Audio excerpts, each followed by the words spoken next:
ওকে, গল্পটার নাম হচ্ছে ফ্যামিলি পাবের সুন্দরী। লাস ভেগাস থেকে নিউ ইয়র্ক শহরে যাচ্ছিলাম গ্রেহাউন্ড বাসে চেপে। শুনেছিলাম ওই দূরত্ব একটানা গেলে শরীর তো খারাপই হয়, অনেকের নার্ভের সমস্যাও হয়। প্রায় সারাদিন বাসে বসে না থেকে ঠিক করেছিলাম যে জায়গা ভালো লাগবে সেখানেই নেমে যাব। 10 দিন যে কোনো গ্রেহাউন্ড বাসে যাওয়া যাবে এমন টিকিট কাটা ওঠানামায় কোনো সমস্যা ছিল না। রুক্ষ প্রকৃতি দুধারে শীততাপ নিয়ন্ত্রিত বাসে বসে দেখতে মন্দ লাগছিল না। হঠাৎ প্রকৃতির চেহারা পাল্টে যেতে লাগলো। ক্রমশ বরফে ঢাকা যে শহরে গিয়ে বাস জিরোবার জন্য থেমেছিল তার নাম ডেটন। নেমে পড়েছিলাম। গ্রেহাউন্ড বাস টার্মিনালের ভেতর ঠান্ডা নেই যন্ত্রের কারণে, বাইরে 0 ডিগ্রির নিচে। এরকম পরিবেশে কখনো থাকিনি বলে রোমাঞ্চিত হয়েছিলাম। জিজ্ঞাসা করে জানলাম বাইরে বেরিয়ে কিছুক্ষণ হাঁটলেই অনেক মোটেল পেয়ে যাব। চাকাওয়ালা সুটকেস নিয়ে বাইরের রাস্তায় পা দিতেই জুতো বরফের নিচে। সুটকেসের চাকা অকেজো, শুধু বরফ বলেই টেনে নিয়ে যাওয়া সম্ভব হচ্ছিল। মোটেলগুলো চোখে পড়ল। তখন প্রায় বিকেল। আকাশে মেঘ থাকায় রোদ নেই, সবকিছু ছায়া ছায়া। কিন্তু মোটেলগুলোর গায়ে নিয়ন আলোয় লেখা নো রুম, ফুল। শেষ পর্যন্ত যে মোটেলে ঘর পেলাম তার ভাড়া দৈনিক $35। পরিচ্ছন্ন ঘর, টয়লেট, বিছানার চাদর ধবধবে। জামা প্যান্ট পরেই শুয়ে থাকলাম কিছুক্ষণ। তারপর খিদেটাকে টের পেয়ে উঠে বসলাম। এই মোটেলে ঢোকার সময় কোনো রেস্টুরেন্ট নজরে পড়েনি। আপাদমস্তক গরম পোশাকে মুড়ে বাইরে বেরোতেই দেখলাম প্যাসেজেও বরফ জমছে।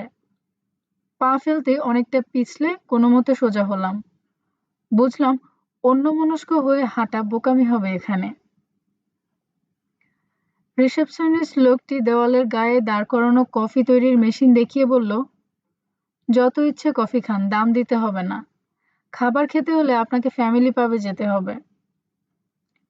ইংরেজি গল্প উপন্যাসে ফ্যামিলি পাবের কথা পড়েছি। খুশি হয়ে জিজ্ঞাসা করে জানলাম 10 মিনিটের পথ। শুকনো রাস্তায় যা 10 মিনিট, বরফ ভেঙে গেলে তা 25 মিনিট লাগতে বাধ্য। সন্ধ্যের সময় যায়নি, রাত নামে বোধহয় দেরিতে। রাস্তায় একটা মানুষ দূরের কথা প্রাইভেট গাড়িও নেই। মাঝে মাঝে পরপর দুটো বড় বাস বরফ গড়িয়ে চলে গেল। আধ ঘন্টা পরে ফ্যামিলি পাবের আলো দেখতে পেলাম। সব দরজা জানালা বন্ধ। একটা দরজা ঠেলে ভেতরে ঢুকতেই ব্যানজোর আওয়াজ কানে এলো। অল্প আলোয় টেবিলে টেবিলে কিছু মানুষ বসে সেই বাজনা শুনছেন। উল্টো দিকের বার কাউন্টারে সামনের লম্বা টুলে কয়েকজন বসে। আমি সেদিকে এগিয়ে যেতেই কাউন্টারের ওপাশে দাঁড়ানো বারম্যান হাসল। গুড ইভিনিং স্যার, আমাদের পাবে আপনাকে স্বাগত জানাচ্ছি। আপনার যেখানে ইচ্ছে সেখানে বসতে পারেন। ধন্যবাদ বলে সামনের লম্বা টুল টেনে তার উপর বসে জিজ্ঞাসা করলাম, এখন কিছু খেতে চাই, কি পাওয়া যাবে? লোকটি উত্তর দেওয়ার আগে পাশে বসা এক বৃদ্ধ জিজ্ঞাসা করলেন, খিদে কিরকম? মোটামুটি। বৃদ্ধ বারম্যানকে যে খাবার আনতে বললেন তার নাম আমি কখনো শুনিনি। তাছাড়া ওর কথার টান অন্যরকম হওয়ায় ইংরেজি বুঝতে অসুবিধে হলো। কিন্তু আমার সঙ্গে কথা বলার সময় তিনি সেই টানটা ব্যবহার করলেন না। আপনি কোন দেশের মানুষ? India. My god, you are from the country of Indira, বৃদ্ধ চেঁচিয়ে বললেন। সঙ্গে সঙ্গে আশেপাশের সবাই হাত তুলে আমাকে হ্যালো হ্যালো বলতে লাগলো। বুঝলাম সেই কবে খুন হওয়া ভারতের প্রধানমন্ত্রী এখনো এদের কাছে প্রিয় মানুষ। ওই মুহূর্তে আমি ভুলে গেলাম জরুরি অবস্থার কথা, বরুণ সেনগুপ্ত, গৌরকিশোর ঘোষের কারাবাসের কথা। ইন্দিরাই যেন ইন্ডিয়া হয়ে গিয়েছে এদের কাছে। খাবার এলো। আমার জানা কোনো খাবার নয়, কিন্তু খুব সুস্বাদু। পাশে বসা বৃদ্ধ বললেন, এর সঙ্গে এখানে তৈরি 1 গ্লাস বিয়ার খাও, ভালো লাগবে। আপত্তি করলাম না, দেশি বিয়ারের স্বাদ মন্দ নয়। আপনি এই শীত শীত সন্ধ্যায় বিয়ার খাচ্ছেন? প্রশ্নটা কানে আসতে বাঁ দিকে তাকালাম।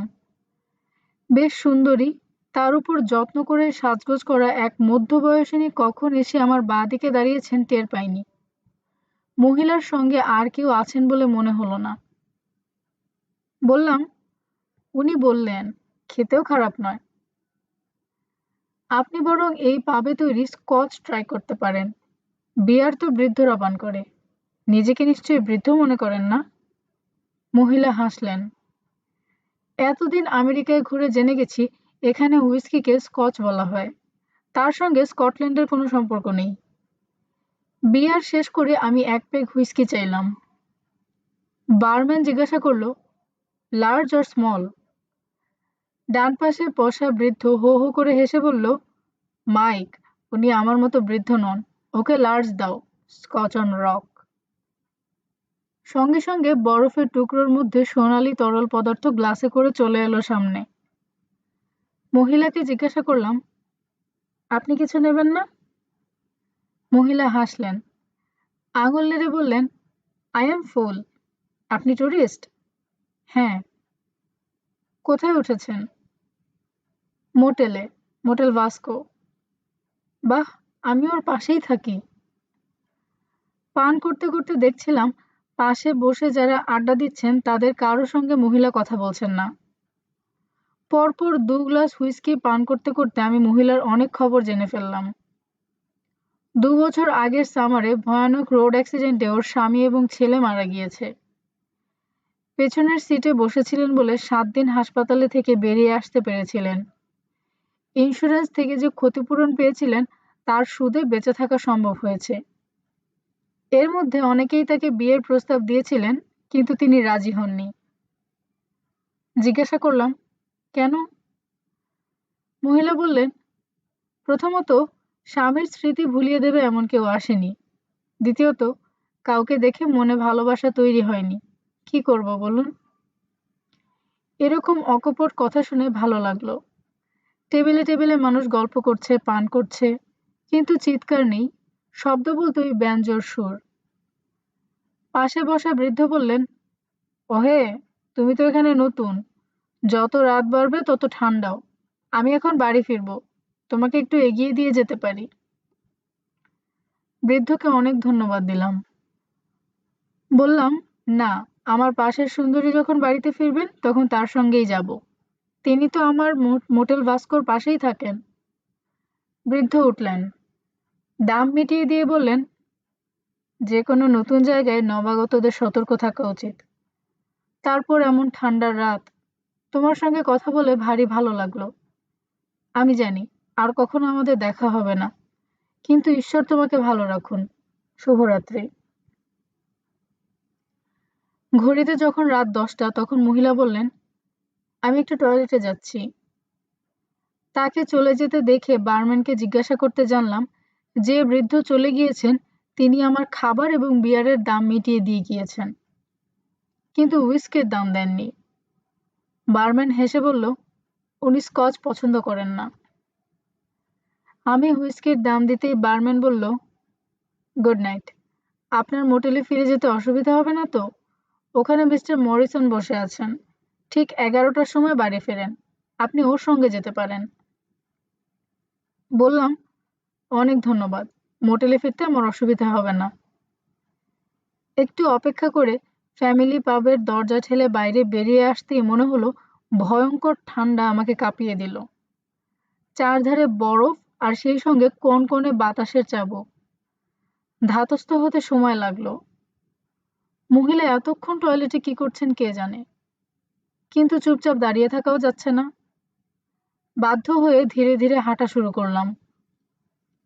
সাদা বরফের উপর ফিনফিনে চাঁদের আলো পড়ায় চারপাশ রূপকথার মতো মনে হচ্ছে। তবে ঠান্ডা যদি একটু কম হতো।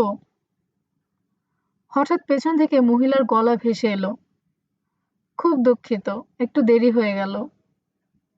আমি দাঁড়ালাম। মহিলাদের ঠান্ডাবোধ কম বলে শুনেছি, এর বোধহয় বেশ কম। পাবের ভেতরে স্বাভাবিক উত্তাপে যে পোশাকে ছিলেন তাই পরে বেরিয়ে এসেছেন। পাশে হাঁটতে শুরু করে মহিলা জিজ্ঞাসা করলেন, কেমন লাগছে? খুব সুন্দর, শুধু ঠান্ডাটা যদি না থাকতো। বললাম, এই তো জীবন, শুধুই ভালো শুধুই আনন্দ কখনোই পাওয়া যায় না। ওদের সঙ্গে সঙ্গে খারাপ দুঃখ এসে পড়বেই। অবশ্য জীবনটা যদি আনন্দে ভরা হতো তাহলে হয়তো ভালো লাগতো না, একঘেয়ে মনে হতো। বাহ, সুন্দর কথা বলেন আপনি। আপনার ব্যবহারও সুন্দর। আচ্ছা, আমরা কেউ কারোর নাম জানি না, তাই না? নিজের নাম বললাম। শুনলাম তার নাম অ্যানিটা। অ্যানিটা বললেন, এই যে আপনি যদি এই জায়গায় চিরটাকাল থেকে যেতেন তাহলে আমি একজন ভালো সঙ্গী পেয়ে যেতাম। সত্যি কথাই বললাম, থাকতে পারলে ভালো হতো। আমাকে মোটেলের দরজা পর্যন্ত পৌঁছে দিয়ে অ্যানিটা গুড নাইট বলে চলে গেলেন। মদ্যপানের কারণে ঘুম এলো তাড়াতাড়ি। সকালে মোটেল থেকে চেক আউট করার সময় মনে হলো অ্যানিটার সঙ্গে যদি আর একবার দেখা করে যেতাম তাহলে ভালো লাগতো। তাছাড়া ওকে আমার টেলিফোন বা ইমেল নম্বরটা দিলে যোগাযোগ হতে পারত। রিসেপশনিস্টকে জিজ্ঞাসা করলাম, আপনি এখানে কতদিন আছেন? 8 বছর। লোকটা গম্ভীর গলায় বলল, আপনাকে একটা অনুরোধ করতে পারি? বলুন। আমি আমার টেলিফোন আর ইমেল একটা কাগজে লিখে দিচ্ছি। অনুগ্রহ করে যদি আপনাদের এক প্রতিবেশিনী মহিলার কাছে পৌঁছে দেন, ওর সঙ্গে গত রাতে এখানকার ফ্যামিলি পাবে আলাপ হয়েছিল। লোকটার কপালে ভাঁজ পড়ল। ঠিকানা কি? জিজ্ঞাসা করা হয়নি। বললেন, এই মোটেলের কাছেই থাকেন। ভদ্রমহিলার নাম অ্যানিটা, পদবি জানি না। চোখ বন্ধ করে মনে হয় মনে করার চেষ্টা করছিল লোকটা। ওকে সাহায্য করার জন্য বললাম, 2 বছর আগে ওর স্বামী আর ছেলে মোটর দুর্ঘটনায় মারা গেছেন। উনি ভাগ্যক্রমে বেঁচে গিয়েছিলেন। এবার লোকটি চোখ খুলল। তাই বলুন, দুর্ঘটনা ঘটেছিল ওই ফ্যামিলি পাবের সামনেই। একটা লরির সঙ্গে মুখোমুখি সংঘর্ষে ওরা মারা গিয়েছিলেন। কিন্তু ভদ্রমহিলা। আমাকে থামিয়ে রিসেপশনিস্ট বলল, হ্যাঁ তিনিও। তার নাম অনিটা। মাঝে মাঝে এই মোটেলে ঢুকে কফি খেতেন। অবশ্য অনুমতি নিয়েই খেতেন। ওদের বাড়িটা ভদ্রলোকের ভাই বিক্রি করে দিয়েছেন। কিন্তু আপনি অ্যানিটাকে মিট করলেন কি করে? আমি আর দাঁড়ালাম না। বরফের ওপর সুটকেসটাকে প্রাণপণে টানতে লাগলাম গ্রে হাউন্ড বাস স্টেশনে পৌঁছাবার জন্য। প্রতি মুহূর্তে ভয় হচ্ছিল পেছন থেকে গলা ভেসে আসবে, খুব দুঃখিত, একটু দেরি হয়ে গেল।